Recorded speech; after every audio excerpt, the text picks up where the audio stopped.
and Talkers. We had a fantastic discussion last week about Sarai, Lot's daughters, and we came out of Genesis 17, 18, and 19.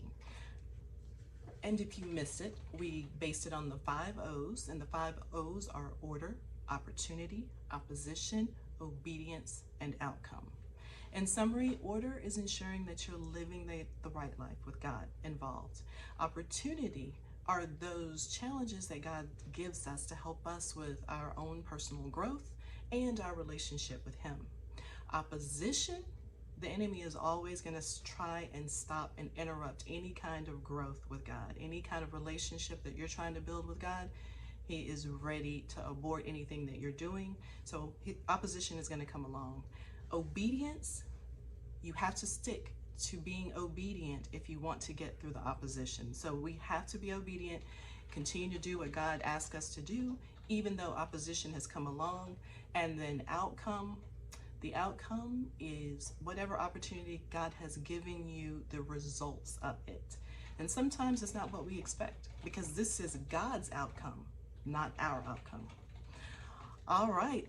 So for Sarah, when it came to 17, 18, and 19, we see that, and wait, she's still called Sarai here. So Sarai, we know that she lives a life in order because she and Abraham have been following God all along, as we have studied in previous chapters. The opportunity that's presented is God saying that she would have a child. And what's the big thing about that? Well, the opposition is she is old. I believe she's in her 90s. I could be wrong on that, but she's pretty old right now. So she does not think that she can have a child. But how did she respond? Was she obedient? She laughed. It's not like she wasn't going to have the child or not willing to have the child, but it's the thought of it, she started laughing. And what was the outcome of that? God corrected her and said, hey, I can do anything, basically. And then she felt shame for laughing. Now, when it comes to Lot's daughters, who's in the next chapter, the order. Were Lot's daughters living the life that they were supposed to live? That's questionable. We know that the father, Lot, did grow up with Abraham and Sarai, so he knew about God. And I'm sure they knew about God, but they were living in Sodom and Gomorrah, which was about to be destroyed because they were so wicked. So it's a question of whether they were living a life of order. What opportunity came their way? Well, Sodom and Gomorrah were destroyed. God did protect them. They ended up running from Sodom and Gomorrah, and they had the opportunity of living because God protected them. What opposition did they have? After they survived, they thought they were the last people on earth. Their father Lot and them alone. And at this point, they're up in the mountains in a cave somewhere. So they thought they were the last people on earth. Were they obedient? Well, it just depends on who they were obeying in this case. In the end, it doesn't sound like they were very obedient. They were following their own thoughts and their own feelings in the moment. And they felt they needed to continue their bloodline, which is a good idea. But it's not a good idea to continue the bloodline with your own father. So they got him drunk, they had their way with him, and they ended up having children. What was the outcome? Well, those children ended up in the future being the enemies, some of the enemies against Israel. So they did have the children, but they end up being in opposition with Israel later on. So in summary, Sodom and Gomorrah, we see that these people were living the way they felt like living. And when someone came along to maybe try correcting them or saying that, it's judgment time, they ended up attacking those people. And they were there actually to save Lot. But in the process, they ended up wanting to attack the angels that came to judge them. Lot's daughters, I think, followed the same pattern on this. They took things into their own hands, much like Sarah did when it came to Hagar, giving Hagar to Abraham. All of them did what they felt was necessary to do in the situation, but was it truly being obedient to God? And this is where they messed up. Now, as far as Sarai, and this is going to be a little bit longer explanation on this after thinking about it and meditating on these chapters. We had wondered why God chastised Sarah for laughing at the idea of getting pregnant, but never really chastised Abraham. You know, as soon as Sarah laughed, God immediately said, wait, do you know who I am? Why are you laughing? You think it's impossible for me to allow you to get pregnant, right? But he didn't do that to Abraham, or did he? We were thinking that maybe she was bitter, or maybe she was angry, or maybe men get away with things quicker than women. But after doing a little studying of these chapters, let's go in the order. So chapter 16 was when Abraham conceived a child with Hagar, who was Sarah's handmaiden. And yes, Sarah did hand Hagar over to Abraham to have that child. But in the end, Hagar ended up getting a little hoity-toity, which made Sarah mad. Sarah goes to Abraham and she starts mistreating Hagar because of her attitude. In chapter 17, after they have created this mess, Abraham and Sarah took things into their own hands, and they have created a big mess in this. God appears and reminds Abraham, dude, walk a blameless life. What are you doing? God is reminding Abraham, we have a covenant together. Stop getting sidetracked and taking things into your own hands. And then God says, even though he has already set up this covenant with Abraham earlier, he adds an addendum to the covenant. He adds to that covenant and he tells Abraham, well, now I'm going to have to ask you and all the men that are in your family and that you own and bought with your money to be circumcised. Now look, I haven't been circumcised, but I imagine that that is not a walk in the park. I imagine that is one of the most painful things in the world, especially as an adult male. So in chapter 18, on the way to destroy Sodom and Gomorrah, angels tell Sarah that she will have a son. Sarah laughs and God is perplexed. And I believe God is perplexed because, oh, do you not know who I am? Do you not know what I have done for you? I believe that God recognized the situation that Sarah was in. I believe that Abraham going along with the idea of getting Hagar pregnant had God adding to the already covenant that he had made with Abraham. And Abraham and his men were circumcised.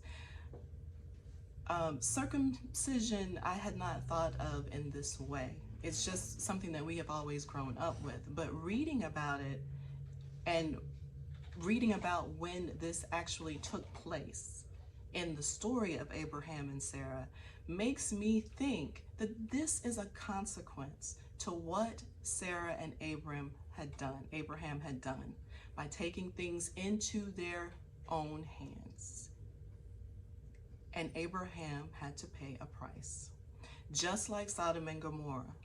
So Abraham pays that price with the covenant, and then in Sodom and Gomorrah, they get destroyed because they also have been judged. And it's even told in, what was it, chapter 16 or 17, when Sarah asked Abram, or told Abram, let God be the judge between me and you, after Abraham got Sarah pregnant. All right, I would love to hear your thoughts on the conclusions that I came to. You can make comments during Walk and Talk, or you can make comments in the video. I would love to see or hear either way. We are going to move on to chapter 20 and 21. And as you know already, I am about to read them. You can cut this off if you already know the story, but if not, I'm about to read chapter 20 and 21, and I will see you in Walk and Talk today. Bye. Genesis 20. Now Abraham moved on from there into the region of Negev and lived between Kadesh and Shur. For a while he stayed in Gerar, and there Abraham said of his wife Sarah, "She is my sister." Then Abimelech, king of Gerar, sent for Sarah and took her. But God came to Abimelech in a dream one night and said to him, "You are as good as dead because of the woman you have taken. She is a married woman." Now Abimelech had not gone near her. So he said, "Lord, will you destroy an innocent nation? Did he not say to me, 'She is my sister'? And didn't she also say, 'He is my brother'? I have done this with a clear conscience and clean hands." Then God said to him in the dream, "Yes, I know you did this with conscience, and so I have kept you from sinning against me. This is why I did not let you touch her. Now return the man's wife, for he is a prophet, and he will pray for you, and you will live. But if you do not return her, you may be sure that you and all you who belong to you will die." Early the next morning, Abimelech summoned all his officials, and when he told them all that had happened, they were very much afraid. Then Abimelech called Abraham in and said, "What have you done to us? How have I wronged you that you brought such great guilt upon me and my kingdom? You have done things to me that should never have been done." And Abimelech asked Abraham, "What was your reason for doing this?"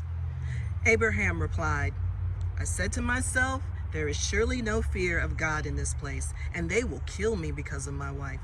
Besides, she is really my sister, the daughter of my father, though not of my mother, and she became my wife. And when God had me wander from my father's household, I said to her, "This is how you can show your love to me. Everywhere we go, say of me, 'He is my brother.'"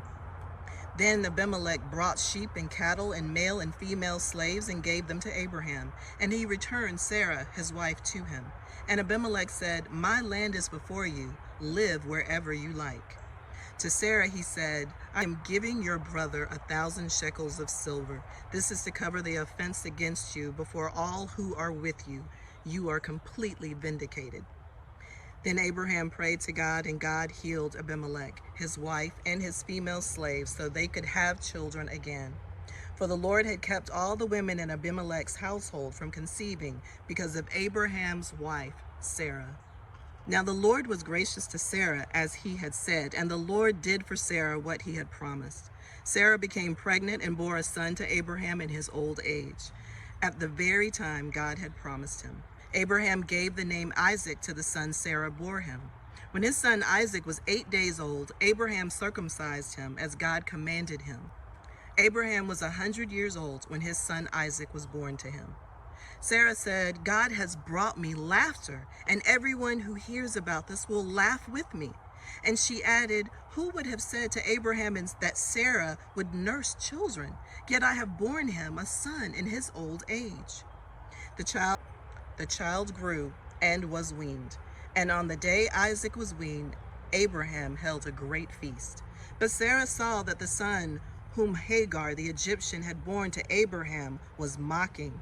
And she said to Abraham, "Get rid of that slave woman and her son, for that woman's son will never share in the inheritance with my son Isaac."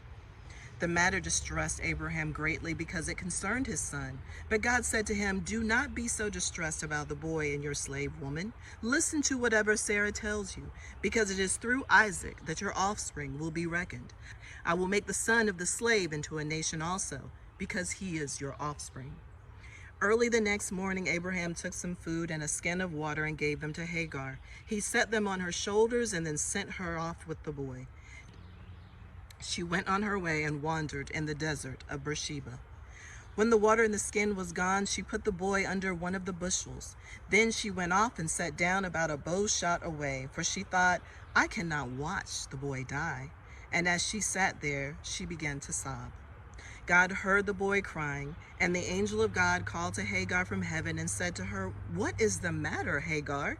Do not be afraid. God has heard the boy crying as he lies there. Lift the boy up and take him by the hand, for I will make him into a great nation." Then God opened her eyes, and she saw a well of water. So she went and filled the skin with water and gave the boy a drink. God was with the boy as he grew up. He lived in the desert and became an archer. While he was living in the desert of Paran, his mother got a wife for him in Egypt. At the time, Abimelech and Phicol, the commander of his forces, said to Abraham, God is with you in everything you do. Now swear to me here before God that you will not deal falsely with me or my children or my descendants. Show to me in the country where you now reside as a foreigner the same kindness I have shown to you. Abraham said, I swear it. Then Abraham complained to Abimelech about a well of water that Abimelech's servant had seized. But Abimelech said, I don't know who has done this. You did not tell me, and I heard about it only today. So Abraham brought sheep and cattle and gave them to Abimelech, and the two men made a treaty. Abraham set apart 7 ewe lambs from the flock, and Abimelech asked Abraham, what is the meaning of these 7 ewe lambs you have set apart by themselves? He replied, accept these 7 lambs from my hand as a witness that I dug this well, so that place was called Beersheba, because the 2 men swore an oath there. After the treaty had been made at Beersheba, Abimelech and Phicol, the commander of his forces, returned to the land of the Philistines. Abraham planted a tamarisk tree in Beersheba, and there he called on the name of the Lord, the eternal God. And Abraham stayed in the land of the Philistines for a long time.